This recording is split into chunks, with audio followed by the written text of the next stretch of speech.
अस्सलाम वालेकुम नाजरीन। इस वक्त मैं मौजूद हूँ ओशू थांग मीना पिन में। ये उन जगहों में से एक है जहाँ जाने का मुझे बहुत इश्तियाक था। मैंने फेसबुक पे, सोशल मीडिया में यहाँ के बारे में इतना पढ़ा था, इतना सुना था। ख़ास तौर पे इसरार अहमद के बारे में तो मैंने बहुत ही ज़्यादा सुना था। मुझे बहुत इश्तियाक था कि मैं आके उनसे मिलूँ और ओशू थांग को देखूँ। यहाँ मैं आपको एक और मज़े की बात बताती हूँ कि मैं मीना पिन 18 साल बाद आई हूँ। सबसे पहले मैं यहाँ आई थी 18 साल पहले, जब मैं राकापोशी बेस कैंप का ट्रैक करने आई थी। राकापोशी बेस कैंप का ट्रैक यहीं से शुरू होता है। तो अब मैं 18 साल बाद आज दोबारा मीना पिन आई हूँ, वो भी सर्दियों में। तो सबसे पहले तो मैं ओशू थांग का एक राउंड करती हूँ, तो साथ साथ और भी बातें करती हैं।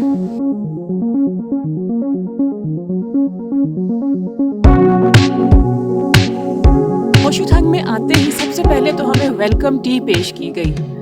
ये वो कुछ नज़ाकतें हैं, इक़दार हैं, मेहमान नवाजी की वो रिवायात हैं जो अब कमर्शलिज़म की वजह से ख़त्म होती जा रही हैं। और मुझे बहुत खुशी हुई ये देख के कि ओशू थांग में ये अभी भी मौजूद हैं।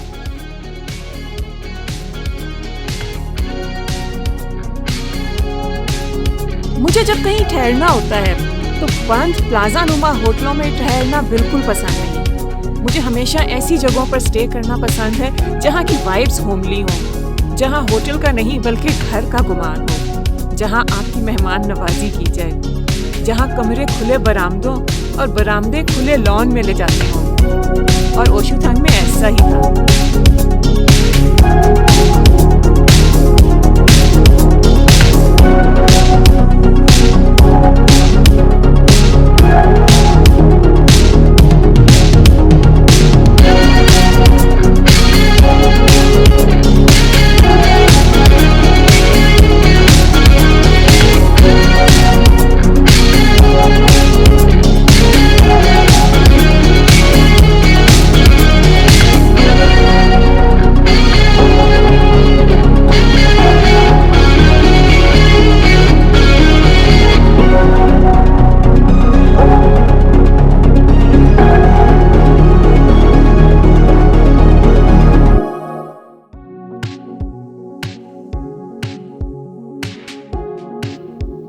आपको पता है यहाँ कमरों के नंबर नहीं बल्कि कमरों के नाम हैं। हर कमरे का नाम मुस्तनसर हुसैन तारड़ की एक किताब पे रखा गया है।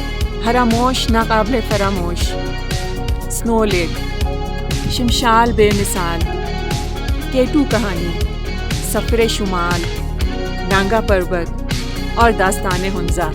आप किस कमरे में ठहरना पसंद करेंगे? ओशू थांग आके एक और चीज़ देख के जो मुझे बहुत खुशी हुई वो था मिसा तालपुर का लगाया हुआ ये दरख्त। नाज़रीन, ये है ओशू थांग मीना पिन में मिसा तालपुर का लगाया हुआ सेब का दरख्त। और मेरा ख्याल है ये मिसा का कोई स्पॉन्सर्ड ट्रैकिंग ट्रेन था, जिसके बाद उसने यहाँ पे ये दरख्त लगाया था। तो हेलो मिसा, मैं तुम्हारे दरख्त के साथ हूँ आज।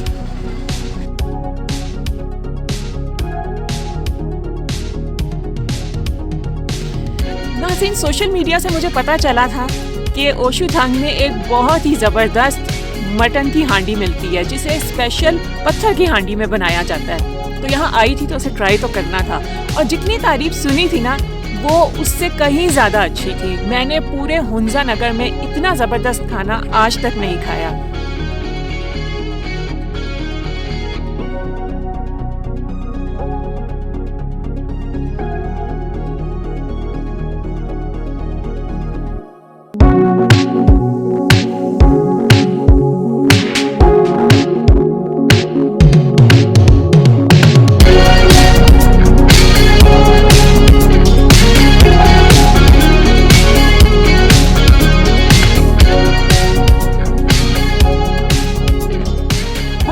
अक्सर लोग शिकायत करते हैं कि जी खाने का वो टेस्ट नहीं है। तो अब जिसको भी शिकायत हो वो नगर आके ये मटन हांडी खा ले, उसकी सारी शिकायतें दूर हो जाएंगी।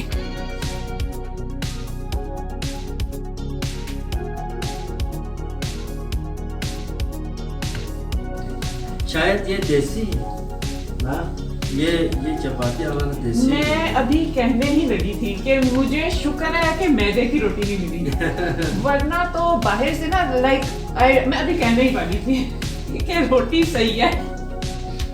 अजीब सा मजा तो नहीं है खाने का? नहीं नहीं, बहुत मजे का है। खासकर मुझे रोटी की बहुत खुशी हुई है।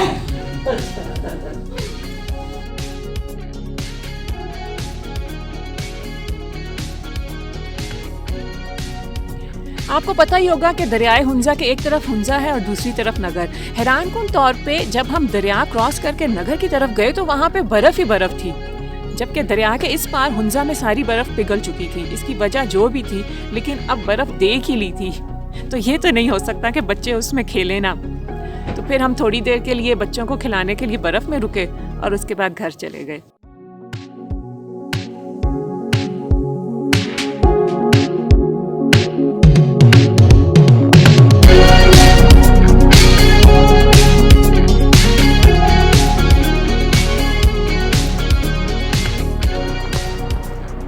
नाज़रीन, हैरत की बात है कि जैसे ही दरियाए हुंजा क्रॉस करके हम हुंजा से नगर की तरफ आए हैं तो यहाँ पे तो बर्फ़ ही बर्फ़ है। सेंट्रल हुंजा जहाँ मैं रहती हूँ वहाँ तो बर्फ़ पिघल गई थी, लेकिन यहाँ पे शायद बर्फ़ पड़ी भी ज़्यादा है और शायद धूप भी कम पड़ती है, और यहाँ काफ़ी बर्फ़ है नगर की तरफ।